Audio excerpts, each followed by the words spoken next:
Hello, beautiful people. Welcome back to my YouTube channel, Dastani Crimes, and this is Pinky Shah, your host.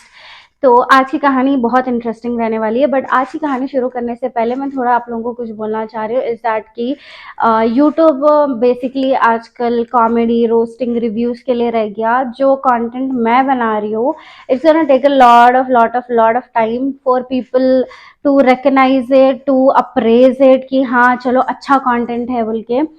So I have no problem in waiting, okay. But यहाँ पे मेरे को ये मसला ये हो जा रहा कि मेरे 85% ऑफ viewers are not subscribing to my channel. So बहुत ज़्यादा दिल को लग रहा मेरे. तो प्लीज़ प्लीज़ प्लीज़, अगर आप नए हैं मेरे चैनल पे तो सब्सक्राइब करो. अगर आप नहीं सब्सक्राइब करे तो भी सब्सक्राइब कर लो.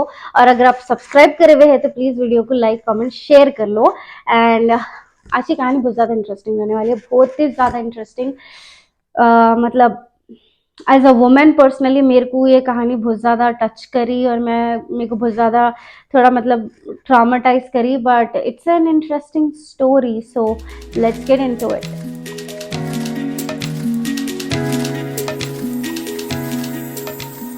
तो हमारे कहानी की शुरुआत होती है 1974 वर्सिलिया से. वहाँ पे बहुत सारी चोरियां हो रही थी, बहुत ज़्यादा बर्गलरीज हो रही थी, जिसमें चोर घर में घुस रहा था, उनके घर के पूरे सामान इधर उधर फैला दे रहा था. एंड स्पेशली उन्हें जो वो घर के औरतें रहते थे, उनके अंडर गारमेंट्स उनके ड्रॉर में से, उनके कबर्ड में से निकाल के पूरे रूम में ऐसा स्कैटर कर देता था और पूरा फैला देता था.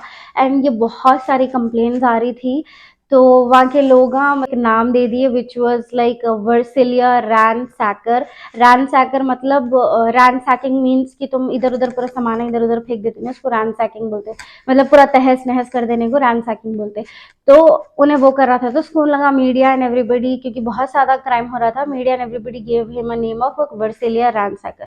तो अगर आप ऐसे चोर है तो आप सोच रहे होंगे कि उन्हें ऑब्वियसली बहुत ज़्यादा मतलब कीमती सामान चोरी करके लेके जाए. चोरा आते कि वो कीमती सामान चोरी करने ना, बट नहीं, ये बंदा वैसा नहीं था. इन्हें क्या कर रहा था बोले तो आके बहुत चीप चीज़ें उठा के लेके जा रहा था. उसका मतलब अगर उसके सामने एक चीप ईयरिंग रखी हुई है, मतलब 40 रुपीज़ 50 रुपीज़ की, और उसके साइड में उसको डायमंड ईयरिंग रखी हुई है, तो उन्हें डायमंड रिंग नहीं उठाता, उन्हें वो चीप ईयरिंग उठा के लेके जाता. और जब मतलब ईयरिंग्स पेयर्स में आते ना, तो उन्हें एक ही लेके जाता था, दूसरा नहीं लेके जाता था. तो इससे पुलिस क्या नैरो डाउन करी कि ये जो चोर है कोई मकसद से चोरी नहीं कर रहा, he is just doing it for the fun, for the adrenaline. He is getting fun out of it and is getting a lot of adrenaline. उसको बहुत मतलब जोश आ रहा है ये सब करने से, उसको बहुत खुशी मिल रही. तो some kind of a psychopath ransacker है बोल के वहाँ के लोग अज्यूम कर रहे थे. But nobody were able to catch him. Almost 120 चोरियां हो रही थी. तो मतलब सोचो एक एरिया में 120 चोरियां हो रही थी. लोगों में ऑफ हो गया होगा कि कभी भी कोई भी घर में आके कुछ भी चोरी करके लेके चले जा सकता बोल के चोरियां हो रही थी. बट अब 1975 में बहुत सारे रेप्स होना स्टार्ट हो गए. तो ये जो रेपिस्ट था, ये अज्यूम कर रहे थे लोग कि उन्हें पहले जो भी विक्टिम उसका रहते थे उन्हें वो औरत को स्टॉक करता था. एक दो दिन उसके रूटीन के बारे में मालूम करता कि कब ऑफिस जाते या कब बाहर जाते, कब आते, घर पे कौन कौन रहते, घर पे कब कौन कौन नहीं रहते, एवरीथिंग 2-3 डेज तक उन्हें उसको स्टॉक करने के बाद में अटैक करता था. और उसके अटैकिंग का तरीका जब मैं पढ़ी रिसर्च के टाइम पे, मेरे को मतलब गूजबम्स आ गए. मेरे को एकदम डर लग गया जिस तरीके से उन्हें अटैक कर रहा था. इट इज़ लाइक बहुत बुरा है. उसका अटैक करने का तरीका ये था कि उन्हें उसके विक्टिम जब सोते रहती रात में, उसके बेड के कॉर्नर में खड़े हुआ रहता था फ्लैशलाइट के साथ, एक स्की मास्क पहन के. एंड कभी कभार उन्हें नेकेड खड़ा हुआ रहता था, मतलब बिना कपड़ों के, naked up to down naked खड़ा हुआ रहता था. तो आप एक अकेली औरत अगर आप घर पे रह रहे हैं ना, आपके बेड के कॉर्नर में सडनली कोई नेकेड आदमी आके खड़ा हो गया बीच रात में, आपकी नींद खुली और खुलने पे आपको ये दिखा, तो आप कितने डर जाते. तो मतलब मैं जब ये पढ़ी मेरे को सच्ची में बहुत ज्यादा डर लग गया. भाई ये इंसान कितना साइको है ये इंसान बोल के. तो what he used to do is he used to attack single women, जो अकेले रहते वो औरतों, to stand in the corner of the bed of the victim and then suddenly कुछ आवाज करता था. एंड जब विक्टिम उठते थे तो उनके आंखों में एक ब्राइट टॉर्च यूज करता था. जोडिया किलर भी बहुत टाइम तक ये टॉर्च यूज करता था. ये ऐसा टॉर्च रहता है कि बहुत बहुत ज़्यादा लाइट आती है उससे। वो लाइट आने की वज़ह से क्या होता है, आपकी आँखों के सामने एकदम वाइट रोशनी आ जाती है, जिससे कि आप सडनली आप नींद में से उठे, आप पहले से आपके मतलब दिमाग काम नहीं करता, बट ऐसा कुछ हो गया तो कुछ और नहीं दिख रहा तो आपका दिमाग और भी काम नहीं करता। तो उसके उन लोगों का विक्टिम्स का दिमाग काम नहीं करता था, उन लोग इमीडिएटली कुछ कर भी नहीं पाते थे, उन्हें ऐसा लाइट मार देता था, उन्होंने स्की मास्क पहन के रहता था। तो देन उसके बाद में उन्हें वैसा आके अटैक करता था और लड़की का रेप करने के बाद में उसको जिंदा छोड़ देता था और चले जाता था। तो ऐसी उन्हें बहुत सारे रेप करना स्टार्ट कर दिया। 1975 में बहुत बहुत ज्यादा रेप्स होना स्टार्ट हो गए थे। पहले जो उन्हें 2-3 अटैक्स करा, रेप करा, वो पूरे सिंगल वुमेन के करा, बट अब उसमें और ज्यादा हिम्मत आ गई क्राइम्स करके बच जाने की वजह से। अब उन्हें कपल्स को अटैक करना स्टार्ट करा। अब उसको ये भी डर नहीं है कि एक मर्द की प्रेजेंस है तो कुछ बैकफायर हो सकता, कुछ हो सकता, बल्कि उसको कुछ भी डर नहीं है। अब now he started attacking couples. तो कपल्स के भी घर में उन्हें ऐसे कहीं ना कहीं से घुस जाता था, घर में घुस के सेम लाइट टॉर्च मार के उन लोगों के आंखों के सामने उजाला कर देना, उन लोग कुछ भी कर नहीं पाते थे। फिर गन पॉइंट पे या नाइफ पे उन्हें उन लोगों को डराता था, एंड डराने के बाद में उन्हें वाइफ्स को एक रस्सी देता था और बोलता था कि उनके हस्बैंड्स को टाई करो बोल के। और टाई करने के टाइम में उन्हें नजर रखता था और डायरेक्शंस देता था कैसा बांधना है उन लोगों के हस्बैंड्स को बोल के। बांधने के बाद में उन्हें हस्बैंड्स को लेटा देता था और उन लोगों के ऊपर वो क्रॉकरी वाली मतलब प्लेट्स नहीं रहते, वो प्लेट्स का स्टैक ऐसा रहता ना, वो उठा के उन लोगों के ऊपर रख देता था और बोलता था कि अगर तू हिला और ये प्लेट्स हिले और मेरे को कुछ भी आवाज आई, मैं तेको और तेरी वाइफ को दोनों को मार के यहाँ से चले जाता हूँ। तो जब ऐसा बोलते थे उन लोग ऑब्वियसली गन पॉइंट पे है तो तुम्हारा स्मार्ट मूव यही रहेगा कि उन्हें जैसा बोला वैसा सुनना बोल के, और उन लोग वॉइस करते थे डर में। तो जब उन्हें हस्बैंड्स को बांध दे के उन लोगों के ऊपर प्लेट्स रख देता था, कभी कभार कभी उन लोगों को डरा देता था, तो उन्हें उसके बाद में उन लोगों की वाइफ्स को साइड के रूम में लेके जाके रेप करता था। तो आप लोग अब ये सोच रहे होंगे ना कि मतलब कोई ऐसा क्रिमिनल है तो जल्दी से जल्दी अपना काम निपटाएगा और चले जाएगा बोल के, बट नहीं, ये बंदा टोटली साइको है। इन्हें क्या करता, रेप करने के बाद में उसका पूरे घर का चक्कर लगाता, उन्हें आपके किचन में जाके सैंडविच बना के खाता, बैठ के सोफा पे आपका टीवी देखता, फिर बैठ के बाहर का व्यू एंजॉय करता, एंड सब करने के बाद में he'll go, and in meanwhile उन्हें ही used to continue go back and forth and rape the victim again and again like multiple times. तो he used to do like that and then he used to go. बहुत सारे complaints आने लगे। the whole state of Sacramento में हो रहा था ये, फॉरगॉट टू से, I am sorry, Sacramento California में हो रहा था ये। तो सैक्रामेंटो के वहाँ के लोग एकदम डर चुके थे, मतलब वो लोग बहुत ज़्यादा डर गए थे, बहुत ज़्यादा कंप्लेन्स आ रहे थे कंटिन्यूसली, हफ्ते में 1-2 रेप, महीने में 2 रेप, ऐसा कंप्लेन जब एक एरिया से आ रही तो लोग ऑब्वियसली बहुत ज़्यादा डर जाते। तो बहुत ज़्यादा लोग डर जा रहे थे एंड उन्हें अपना घर टाइटली लॉक करके सो रहे थे, बहुत लोग वो कर रहे थे। बट इन्हें समटाइम ये भी करता था कि उन्हें जब विक्टिम घर पे नहीं रहता ना, मतलब उन लोगों को 2-3 दिन स्टॉक करता था ना, तो जब विक्टिम घर पे नहीं रहता था तो इन्हें इन लोग के घर में घुस के जो भी उसके सप्लाईज जो उसको बाद में शायद जब उन्हें अटैक करेंगे जब उसको यूजफुल रहेंगे, जैसे कि रस्सी या टॉर्च या ऐसे कोई सामान जो उसको नीडेड रहेंगे, उन्हें अपने सप्लाईज तक उठा के वहाँ पे उन लोगों के घर में स्टैक करके निकल जाता था। और कभी कभार उन्हें उन लोगों के घर में वेट करता था छुप के, उन लोगों के सोने का इंतजार करता था so that he can attack. It sound so effing creepy, so creepy. मैं जब पढ़ रही थी मैं लिटरली मैं बोल रही हूँ ना, मेरा दिमाग खराब हो गया जस्ट इमेजिन कि somebody has gotten into my house and hiding and waiting for me to get vulnerable and to attack me at that situation. I as a women मेरे को तो बहुत ज़्यादा हॉन्ट करी ये चीज़, मेरे को बहुत ज़्यादा हॉन्ट करा ये केस। तो या he used to do like that. तो वहाँ की सैक्रामेंटो के एरिया के लोग बहुत ज़्यादा टेंशन में थे। तो जब इन्वेस्टिगेशन चल रही थी तो उन लोग क्या करे बोले तो जो विक्टिम्स है उन्हें ऑब्वियसली विक्टिम्स को मारा नहीं था, उन्हें विक्टिम्स को पीछे छोड़ के जिंदा छोड़ के जा रहा था। तो अब जाके विक्टिम को डायरेक्टली पूछ सकते कि उन्हें दिखता कैसा है नॉल बोल के। तो जब उसका डिस्क्रिप्शन मांगे थे उसके विक्टिम से तो डिस्क्रिप्शन ये दिया गया कि उसकी ब्राउनिश ब्लॉन्डिश बालां थे and he was a white mail fit body like into his 30s or something like that. Victims were able to tell his personality but not his face, ठीक है, क्योंकि उन्हें स्की मास्क पहन के रहता था तो जिसकी वजह से उन लोग उसका फेस नहीं देख पाते थे। एंड जब भी अगर कोई विक्टिम गलती से भी कोशिश कर ली उसकी तरफ देखने की या उसको देख ली, तो he would scream, look away और आई शूट यू। तो जिसकी वजह से उन लोग डर के उसकी तरफ देखते भी नहीं थे। तो वो लोग सिर्फ उसकी पर्सनालिटी के बारे में बोल पाए, जो कि था कि he is fit, he is 6 foot tall, he is a white male and he is in his 30s and he had blondish brownish hair. बस उतना ही उन लोगों का डिस्क्रिप्शन दे पाए थे। उसके बेसिस पे उन लोगों का एक स्केच बना के सर्कुलेट करे थे पुलिस वाले, बिना फेशियल फीचर्स के। एक 6 foot tall, blondish brownish hair, fit body, in his 30s, white male, America में बहुत लोग हैं। तो इसको नैरो डाउन करना या किसी को ऐसा जाके पकड़ना बहुत ज़्यादा मुश्किल था, बहुत ज़्यादा मुश्किल था। एंड जब विक्टिम्स पुलिस वालों से बात कर रहे थे, उसकी कंप्लेंट्स कर रहे थे, तो उन्हें उसके विक्टिम्स को क्रीपी कॉल्स करता था कि मतलब कि पुलिस के पास नको जाओ एंड ऑल बोल के थ्रेटनिंग कॉल्स करता था। एंड उन्हें इतनी क्रीपी आवाज़ में बात करता था भाई कि कितनी क्रीपी आवाज़ है उसकी। जब मैं रिकॉर्डिंग सुनी, obviously I will make you guys also listen to it. तो उन्हें ये विक्टिम को कॉल करा, सो रिकॉर्डिंग है, आप लोग सुनो।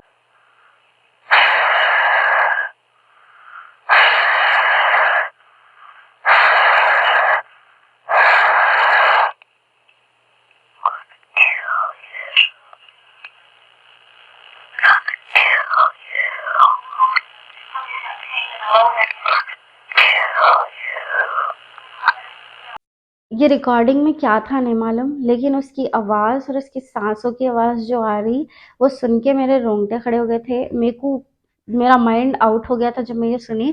बट उसको इतने गट्स थे कि उन्होंने उसके विक्टिम्स को कॉल भी कर रहा था, उन लोगों का रेप करके जाने के बाद में उसको इतने गट्स थे।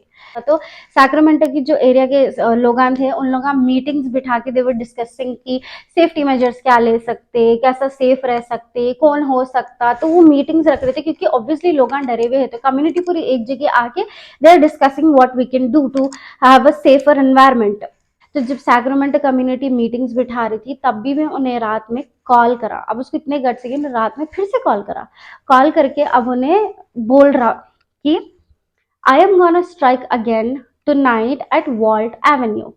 अब ये सुनते कि इन्हें पुलिस वालों के काना खड़े हो गए एंड दे वर लाइक आज तो इसको पकड़ना ही पकड़ना है बोल के पूरी वॉल्ट एवेन्यू को पूरी की पूरी पुलिस यूनिट कवर करके खड़ी हुई थी। एंड वॉल्ट ब्रिज पे उसी night they saw a guy on Walt bridge wearing a ski mask. But उन लोग उसको पकड़ने गए, जब तक उन्हें भाग गया करते, उन लोगों को नहीं मिला करते। तो उसके बाद नेक्स्ट डे जब कुछ भी नहीं हुआ, कुछ भी कंप्लेन नहीं है, कुछ भी नहीं हुआ, बट नेक्स्ट डे मालूम पड़ा कि वहां पे एक 13 ईयर ओल्ड बच्ची का रेप हुआ सो है उसके घर में। एंड एक तो उन्हें कॉल करके इन्फॉर्म करा, दूसरा उन्हें किसी को दिखा भी पुलिस वालों को बट पकड़े नहीं गया, तीसरा उन्हें जो लड़की का रेप करा 13 साल की छोटी बच्ची थी और उसके घर में उसके डैड और उसकी बड़ी बहन सो रहे थे और उन लोगों को घर में मौजूद रखते हुए भी ही रेप्ड दैट गर्ल। मतलब सोचो कि इसको कितना मतलब गट्स है ये इंसान को कि इन्हें ऐसे चीज़ें कर रहा। इससे ज़्यादा केसेस आ रहे बोल के बहुत ज़्यादा न्यूज़ में आने लगा ये, मतलब बहुत ज़्यादा मीडिया कवरेज मिल रही थी इसको। तो मीडिया वाले उसको ईस्ट एरिया रेपिस्ट बोल के नाम दे दिए।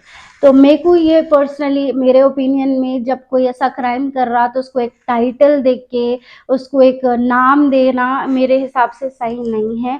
और जैसा आप नाम देते ना, उन लोग और ज़्यादा प्रोवोक होते, उन लोगों को और ज़्यादा खुशी होती कि हाँ that I am getting recognised by people और मेरा नाम रखा जा रहा बोल के लोग। और ऐसे साइकोपैथ्स जो ऐसे साइकोटिक किलर्स रहते हैं, उन लोग और ज़्यादा क्राइम्स करते हैं। उन लोगों के क्राइम को एक तरीके से बढ़ावा देना हो जाता। आई अगर आपको नाम देना है तो जब उसको आप पकड़ लेते कर लेते तब उसकी स्टोरी आप आर्टिकल डाले, तो जब आप नाम लिखे तो हाँ ठीक है भाई पकड़े गया ओके, उसके बाद में आप नाम लिए तो समझ में आता। But to give a name while he is committing this crimes and encouraging him in a way to that कि उसको एक नाम दे रहे, उसको फेम दे रहे बोल के, very very ridiculous in my opinion. मेरे को सही नहीं लगता जो ये मीडिया वाले करते, बट मीडिया वाले जो करना है वो करते, तो अपन कुछ भी नहीं बोल सकते। तो उन लोगों ने उसको ईस्ट एरिया रेपिस्ट बुलाना शुरू कर दिया। सबके दिमाग में एक ही क्वेश्चन चल रहा होगा ना कि obviously he is committing so many crimes, उन्हें घर में तुम्हारे बैठ के खाना खा रहा तो उन्हें ऑब्वियसली बहुत ज़्यादा डीएनए फिंगरप्रिंट्स छोड़ के जा रहा होगा, तो इसको तो ईजिली पकड़ ले सकते होंगे बोल के। बट नहीं, क्योंकि जो अपन एक क्राइम के बारे में बात कर रहे हैं ना, इन्हें 1974 में हुआ, सो 1974 1975। तो ये टाइम पे डीएनए टेक्नोलॉजी, फोरेंसिक टेक्नोलॉजी उतनी ज़्यादा एडवांस नहीं थी कि आप किसी का डीएनए लेके मालूम कर सको कि ये कौन है।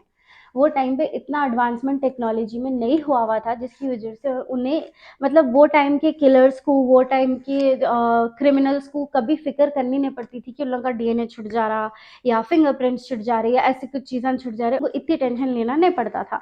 तो इसलिए उन लोग जैसा बोले वैसा मेसी क्राइम सीन छोड़ के चले जाते थे, और तभी भी पुलिस उन लोगों को नहीं पकड़ पाती थी। 1974 में चोरियां, 1975 में रेप्स, अब 1978 में मर्डर्स भी होना स्टार्ट हो गए थे। तो इसका जो फर्स्ट एंड सेकंड मर्डर था, वो एक कपल थे जिसका नाम था ब्रायन एंड केट। उन लोगों की रिसेंटली शादी हुई थी, और उन लोग इवनिंग के टाइम पे अपने डॉग को वॉक कराने के लिए बाहर ले लेके गए थे, and they were just walking, and out of nowhere पीछे से ईस्ट एरिया रेपिस्ट आया, एक गन दिखाया, उन लोगों को डराने की कोशिश करा। एंड ये टाइम पे क्या हुआ बोले तो जो ब्रायन था उन्हें एकदम बैकफायर कर दिया, उसको धक्का वक्का मार दिया, उन लोगों से ना दूर भागने लगे। तो जब ईस्ट एरिया रेपिस्ट को ये रियलाइज हुआ कि यहाँ पे उसकी दाल नहीं गलने वाली है, तो उन्हें सीधा, मतलब शाम के टाइम पे बीच रोड पे दोनों को गोली मार के भाग गया वहां से। और ये चीज तुम बोलेंगे कि कनेक्ट होती होंगी ईस्ट एरिया रेपिस्ट से, बोल तो बट नहीं होती है कनेक्ट, क्योंकि ईस्ट एरिया रेपिस्ट तुम्हारे घर में घुसता था, घर में घुस के बीच रात में गया। That is his MO, a way of killing that is repeated again and again and again, बोलते नहीं उसको एमओ बोलते। तो उसका एमओ था कि घर में घुस के रेप करना।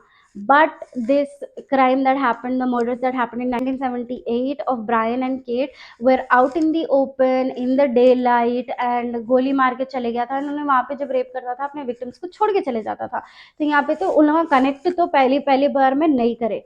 इन दोनों को मारने के बाद में ये ईस्ट एरिया रेपिस्ट का एक मसला ये था कि उन्हें अपने क्राइम्स एक ही जगह कंटिन्यूसली नहीं करता था, उन्हें अपने एरियाज बदलते रहता था। तो पहले उन्हें वर्सिलिया में था, फिर उन्हें सैक्रामेंटो में था, अब उन्हें सर्दर्न कैलिफोर्निया में था। अब सर्दर्न कैलिफोर्निया में in again, he struck again, and this time he killed Robert Offerman and Debra Manning बोल के एक कपल था। उन लोगों के घर में उन्हें स्लाइडिंग डोर से घुसा, अंदर गया, हस्बैंड को टाई करा, वाइफ का रेप करा, उसके बाद में अपने उस लोगों के घर में चिल करा, एंड उन लोगों को जाने जाने से पहले मार दिया। पहले उन्हें जो कर रहा था 1975 में, जो उन्हें रेप्स कर रहा था, उन्हें अपने विक्टिम्स को जिंदा छोड़ के चले जा रहा था। बट जब उन्हें ब्रायन एंड केट को मारा, may be he started liking कि he is able to take someone's life, maybe he was getting some kind of satisfaction अब उसको मिल रहा था, और he didn't want to take any more chances, तो he started killing his victims। तो 1979 से उन्हें जो भी क्राइम करा, जो भी रेप्स करा, उन्हें सब में अपने विक्टिम्स को मार दिया। इन्हें 1980 ही स्ट्रक अगेन, एंड इन्हें अब एक मैरिड कपल को मारा जो थे चार्लिन एंड लेमन स्मिथ बोल के एक मैरिड कपल था, उन लोगों को मारा उन्हें। इन्हें अपने विक्टिम्स को भी अलग अलग तरीके से मारता था। तो जैसे कि हस्बैंड को बांध दिया, वाइफ का रेप कर दिया, और उसके बाद में जो चार्लिन एंड लेमन स्मिथ थे, इन लोगों को, इन्हें जो फायर प्लेस पे जो लकड़ियाँ रहते नहीं, जो लॉग्स रहते नहीं, वो लॉग उठा के ही बीट देम टू डेथ, मतलब मार मार के मार दिया उन्हें। तो which is very very cruel, which is very cruel, so it was so traumatizing for the people in the southern California, क्योंकि घर में घुसना, जब आप अपने सेफ जगह पे, your bedroom is the safest place you know, and there you're getting attacked like this, you're getting raped, you're getting attacked, and then you're getting beaten to death. It is so horrifying, it is so brutal, and this guy was a psychopath and he needed to be caught as soon as possible, but police वाले उसको नहीं पकड़ पा रहे थे, क्योंकि as I told you before, technology wasn't so advanced कि उसको पकड़ा जा सके। Then in August 1980 he struck again in Orange County, and वहाँ पे भी उन्हें पेट्रीस एंड कीथ हैरिंगटन बोल के एक कपल था, उन लोगों को भी वैसे घर में घुस के मार दिया। Then in February 1981 he killed a woman named Manola, उसको भी रेप करके ही killed her. He struck again on 27 July 1981 and he killed Sherry Domingo and Gregory Sanchez बोल के एक कपल था, उन लोगों पे भी उन्हें अटैक करके उन लोगों का भी मर्डर कर दिया। On a Sunday May 4th 1986 he killed a woman named Janelle, and Janelle को मारने के बाद में everything went radio silent। कोई एक्टिविटी, कोई रेप, कोई मर्डर इसके तरीके वाला कुछ नहीं हो रहा था। Everything went like silent. बिल्कुल भी कोई भी क्राइम ईस्ट एरिया रेपिस्ट के एमओ से नहीं हो रहा था। आप लोगों को ये समझ में आना चाहिए कि मैं दो क्राइम्स के बारे में जो बोली कि जो बर्गलरीज हो रही थी वर्सिलिया में, वर्सिलिया रैनसैकर जो था वो, और ईस्ट एरिया रेपिस्ट एक ही इंसान है बोल के पुलिस वालों को अभी ये चीज़ नहीं मालूम थी। बट इन 2001 थैंकफुली थोड़ा सा फोरेंसिक टेक्नोलॉजी बढ़ने की वजह से they were able to figure out कि जो वर्सिलिया रैनसैकर था, जो बर्गलरीज में इन्वॉल्व था, वही बंदा is that guy, and this east area rapist guy is the same guy, like one guy did both the crimes। 2001 में उन लोगों को पता चला, and he stopped doing all the crimes in 1986। तो उन लोगों को ये एक एडवांसमेंट, यानी ये एक क्लू समझ में आने की the Visalia ransacker and the east area rapist are the same person, it took a decade। The case was starting to get cold, and all the victims, like all the rape victims, all the people who got murdered had no answers। मतलब ये कौन था and क्यों करा, कुछ भी उन लोगों के पास आंसर्स नहीं थे। 2013 एक आर्टिकल आया एलए मैगजीन में ये रेप्स को, ये किलिंग्स को लेके, and that article was written by Michelle McNamara बोल के एक लेडी थी। उन्होंने लिखे, she wrote that article in LA magazine about the rapes, about the victims and everything, and वो आर्टिकल इतना बूम हुआ and people got to know more about this killer and more about this cases, and people started saying कि अभी तक इन्हें पकड़ा क्यों नहीं गया, why the police has not caught him yet, how he can get away with such big crimes। मतलब इतने बड़े बड़े क्राइम्स, रेप एंड मर्डर करने वाला इंसान अभी भी खुले में फ्रीडम में जी रहा बोल के। जब लोग गवर्नमेंट पे प्रेशर डालना शुरू करे तो गवर्नमेंट एक कंपोजिट स्केच जो ना जब बनाए थे वो रिलीज करे, एंड एक $50,000 का रिवॉर्ड रिलीज करे। किसी के पास कोई इन्फॉर्मेशन है तो कम फॉरवर्ड बोल के उन लोग एक रिवॉर्ड भी डिक्लेयर करे। But this crime happen so long ago, nearly a decade ago, तो अब इन्फॉर्मेशन आना was very very very very difficult. तो कोई इन्फॉर्मेशन आ रही नहीं थी। तो जैसे कि मैं बताई कि एलए मैगजीन में एक आर्टिकल लिखे थे मिशेल, तो वो आर्टिकल इतना बूम जाने की वजह से एक कंपनी उनको एक बुक ऑफर दी कि आप ये क्राइम्स के ऊपर, ये किलर के ऊपर एक बुक लिखो। तो she accepted the offer because she was very fascinated about this killings and about this killer, कि जिस तरीके से मारता था, जिस तरीके से टेरराइज करता था, जिस तरीके से ट्रॉमाटाइज करता था उसके विक्टिम्स को। She was very fascinated about him, तो she was like okay I will write the book, and she immediately took up the offer. And as she was writing it, it was a passionate project for her। से उनको book offer मिला, she just started writing the book, but unfortunately जैसे जैसे उन book के नजदीक आ गए थे and she was almost about to finish the book, she died on April 21st 2016, and उनकी बुक कंप्लीट नहीं हो पाई। And it was shown later on कि उनके डेथ के बाद में जब मालूम पड़ा कि she had the medicine in her body, तो उससे क्लियरली ये मालूम हो रहा था कि this was a passionate project for her, but it was taking a very big toll on her mental and physical health. तो उसकी वजह से maybe she passed away, but book complete नहीं हुई थी and everybody was very disheartened that her book is not finished yet। but Michel के husband थे Patton Oswalt, I guess many of you people know him because he is a comedian, American comedian and actor। तो her husband and he said कि मैं अपनी wife का जो ये project था कंप्लीट करूंगा, I will complete the book for her. And he took the help of two more writers, Billy Jensen and Paul Haynes, जो दो राइटर्स है, उन लोगों की मदद लेके he finished the book and he released the book in Feb 2018। And it is said कि वो बुक इतनी अच्छी तरीके से क्राइम्स को डिस्क्राइब करी, एंड जिस तरीके से Michelle used the words in the book are like so amazing कि आप लोगों को इमेजिन होता कि आप उस सिचुएशन में है बोल के, and you will be terrified. It's kind of scary also, and it is a very very very good and well return book बोल के everybody said, and it was on the best seller list for 15 weeks continuously। And book was a huge huge huge success. तो वो time पे एक चीज बहुत ज्यादा trend कर रही थी, and that was a DNA test kit. एक कंपनी थी जो डीएनए टेस्ट किट दी, एंड दे वर लाइक कि आप लोग वो डीएनए टेस्ट में अपना डीएनए डाल के you can get to know your descendants, you can make a family tree and so things. तो लोग वो बहुत ज्यादा घर पे मंगा के भी यूज कर रहे थे, and there was a website where you can go and you can upload your DNA file.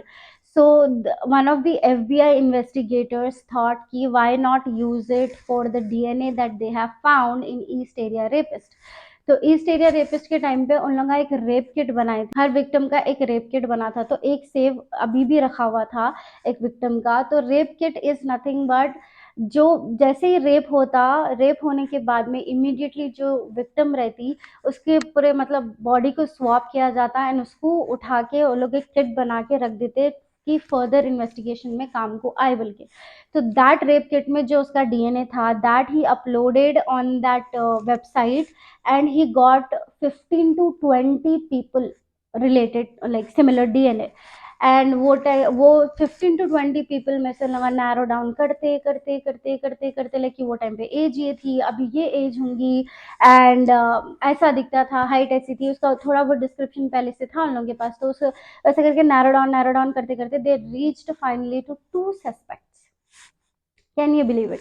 2 suspects. तो जो फर्स्ट सस्पेक्ट था उसको रूल आउट कर दिए, they investigated in about him and they got to know that he is not that guy. And जो second वाला था उसके ऊपर उन लोगों को पूरा डाउट था। Okay, so this guy name was James Joseph DeAngelo. So this guy was like about 70 to 80 years old now. Investigators now telling us they used discarded DNA to help track him down, genealogy websites, and a long process of elimination, sifting through family trees. अब ऐसा नहीं है कि आपको आप DNA upload करें and ये थोड़ा बहुत इनका डीएनए मैच करता बोल के आपको डेटाबेस में मालूम पड़ा तो आप सीधा उसके घर में घुस के उसको बोल देंगे कि एफबीआई आप ईस्ट एरिया रेपिस्ट है, हम लोग आपको अरेस्ट करें बोल के। बट नहीं, you can not do like this. So what they did is to confirm and to convict him and to arrest him, they needed more evidence.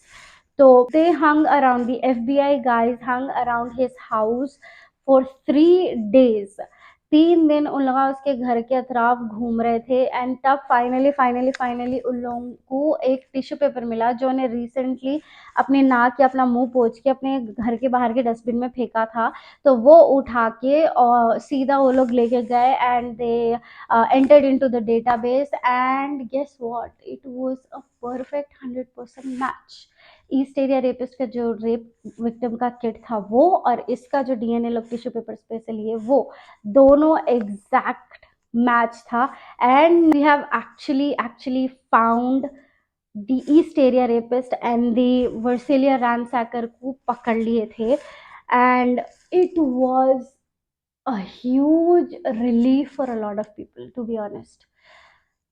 Finally जो लोग इतने टाइम से वो चीज से गुजर रहे थे कि जो बंदा हम लोग के साथ इतना बुरा करा वो अभी भी बाहर है, was finally caught in 2018। he was caught। who is Joseph DeAngelo? आप लोग सोच रहे होंगे कि ये guy who committed such heinous crimes, who is he, why he did this? So I'll tell you his back story। इन्हें New York में born था, बट जैसे उन्हें टीनेज के एज में आया उन्हें कैलिफोर्निया को शिफ्ट हो गया, एंड शिफ्ट होने के बाद में इन 1964 उन्हें यूएस मिलिट्री में वियतनाम में 2 साल तक सर्व करा। एंड वहाँ से निकलने के बाद में ही completed his graduation in associate in police science बोल के एक डिग्री रहती है, उन्हें वो परस्यू करा। एंड उसके बाद में उन्हें criminal bachelors in criminal justice वो कोर्स करा। एंड सबसे शॉकिंग चीज ये थी कि he was in the burglary unit, he was in the police department burglary unit for 1973 से लेके 1976 तक 3 साल तक उन्हें पुलिस डिपार्टमेंट में था। 1976 में उसका पुलिस वर्क दी एंड हो गया क्योंकि उन्हें चोरी करते हुए पकड़ा गया, which was he was trying to steal a hammer and a dog repellent. And जैसे ही उसको कन्फ्रंट करे कि तुम ये चोरी करे बोल के, जोसेफ क्लियरली सेड हाँ मैं चोरी करा, ये लो मेरा बैच, आई क्विट बोल के निकल गया उन्हें।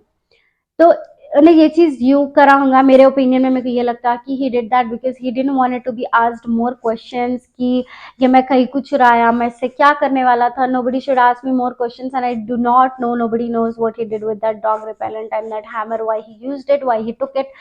So then he was on parole for 6 months. Then in 1980 he got married to a girl named Sharon, and Sharon के साथ शादी होने के बाद में in 1991 he divorced her. They both got separated in 1991, and since 1991 divorce होने के बाद में from 1991 से उन्हें एज अ ट्रक मैकेनिक काम कर रहा था in safe mart super market distribution centre बोल के था, वहां पे एज अ ट्रक मैकेनिक उन्हें काम कर रहा था till the date like till he got arrested because he retired from that job in 2017 and in 2018 he got arrested. तो well done, अपना रिटायरमेंट enjoy भी नहीं करा and he got arrested.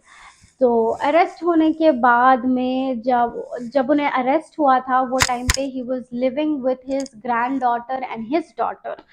तो जब उन लोगों को मालूम पड़ा तो उन लोग तो they had no idea that their father grandfather is the East area rapist, and they were very shocked to listen to this. They were like पैरों तले जमीन खसक जाना वैसा था उन लोगों के लिए। they had no idea, and वहाँ के नेबर्स को भी बहुत ज़्यादा क्रीपी लगा ये चीज़ कि वी वर लिविंग, मतलब सोचो अब आपको मालूम पड़ा कि आपके जो बाजू वाले हैं he is a big he's a big psychotic serial killer, you'll be like what। तो वहाँ पे लोगों का रिएक्शन वही था। तो वहाँ के लोगों को जब पूछे कि इन्हें एज अ नेबर कैसा था बोल के, तो उसके थोड़े बहुत स्केची बिहेवियर से जैसे Say D'Angelo was an average suburban homeowner, except for his temper. He would yell so loud that you could hear him yelling from inside the house. A lot of times it'd be cursing at us, telling us expletive, get out of here. कि he used to go out and उन्हें अपने front yard में खड़ के हवा में चिल्लाता था, कहते हवा में चिल्ला के बात करता था। किससे बात कर रहा नहीं मालूम बिकॉज वहाँ पे सामने कोई भी रहते नहीं, तो कभी गालियां देता था, कभी पुकारता था, कभी बातें करता था। ही वाज लाइक थोड़ा क्रैक हो गया था ना, उसकी एज हो गई थी। उसके जो नेबर्स थे उनके पास कुत्ते थे, तो जब कुत्ते बहुत ज्यादा भौंकते थे तो उन्हें उन लोगों को कॉल करके धमकी देता था कि I will send a load of death on you, ऐसे करके उन्हें धमकी देता था उन लोगों को कॉल करके। तो he was little psychotic neighbor also, he was a little scary and pagal neighbor also. So that happened, he got arrested, and after getting arrested immediately he was charged with Out the 12 murders, some 50 rapes, and dozens of burglaries. He's committed many more, ठीक है, लेकिन court सबूत मांगती है। Everything happens on evidence court में। आप ऐसे मुंह से बोले और ना मान लिए ऐसा नहीं होता, आपको एविडेंस दिखाना पड़ता। और क्राइम इतना पुराना रहने की वजह से एविडेंस एक्सपायर हो चुके थे, which doesn't make sense to me, but evidence expire हो चुके थे, या वो क्राइम करके इतना टाइम हो गया, अगर नहीं पकड़े गया इंसान तो कुछ एक्सपायर हो गया था, कुछ की so many reasons were there for that. He उसके मर्डर रेप्स के काउंट्स और ज़्यादा हो सकते थे, बट उतने ही हुए and he got convicted and his trial is yet awaiting. उसका ट्रायल, उसका मुकदमा अभी नहीं हुआ, एंड वहाँ के कोर्ट का कहना है कि उसका मुकदमा होने में मे बी 10 साल लग सकते, क्योंकि उसके इतने सारे क्राइम्स है and that too dated to 1974। So it's gonna take a lot of time to go through every case and connect him to every case so that they can convict him to every case. It's a huge process and उसके लिए 10 साल लग सकते हैं। वहाँ के government को they will have to spend $20 million for all this processing to go through. तो that's gonna happen, but मेरे ओपिनियन में he is already 75-80 and 10 साल बोले उन लोग in 2018 अरेस्ट हुआ था, जब अभी 2022 चल रहा। I feel like कि he might just get away without a punishment, he might just die unnaturally because he is too old, and which I feel very disheartened. I feel like इसको बहुत सख्त सजा मिलनी चाहिए। कि बैकग्राउंड पढ़ने के बाद में भी आई थॉट कि कुछ ना कुछ क्लू मिलेगा, like why he was like this, but I got no clue. I didn't understand कि जो मिलिट्री में है, जो एक इतना अच्छा स्टूडेंट भी उसके कॉलेज वाले उसको बोले थे, दैट व्हेन दे इंटरव्यूड और investigated through his college also, they said he was a really good student, and someone who is in the police department for 3 years, ऐसी अरे गरे लोगों को तो नहीं ले लेते ना। he should be like, he had to be like very intelligent and a smart person, and he was, but why did he committed such heinous crimes?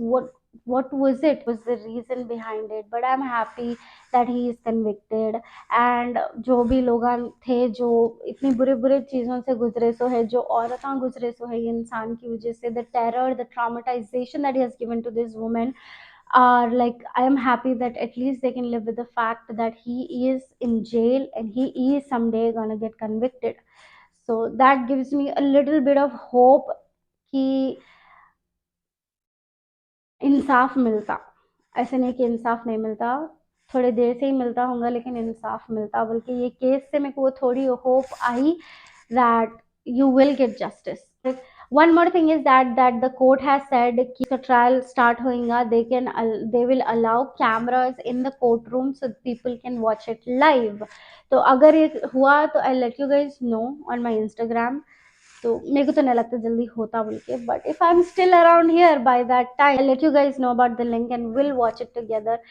So this was it, guys. This was the story. I hope you guys liked my story. And जो Michel book लिखे थे, I'll be gone in the dark, उसमें she mentioned him as a golden state killer, so that is why he's called the golden state killer. So if you guys want to read it, please go do read. Even I'm gonna try to read it because ये book, मतलब मैं जब ये कहानी बोली ना आप लोगों को, ये बहुत ऊपर ऊपर से है। ये जो बुक है वो deeply will tell you all the details about this case. So if you guys have time and if you guys want to, you can read the book. It's called I'll Be Gone in the Dark by Michelle.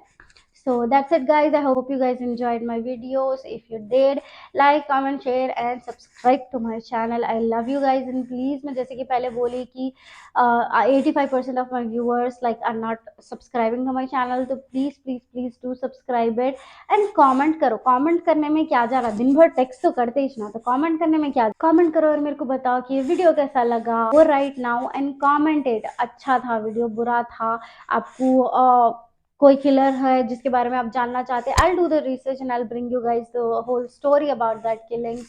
And how do I look, मैं कैसी लग रही, मेरा makeup कैसा दिख रहा, कुछ तो भी, something, just go and comment down and let me know, and subscribe to my channel. And I love you guys. Please follow me on my Instagram, and thanks a lot for watching. I love you guys.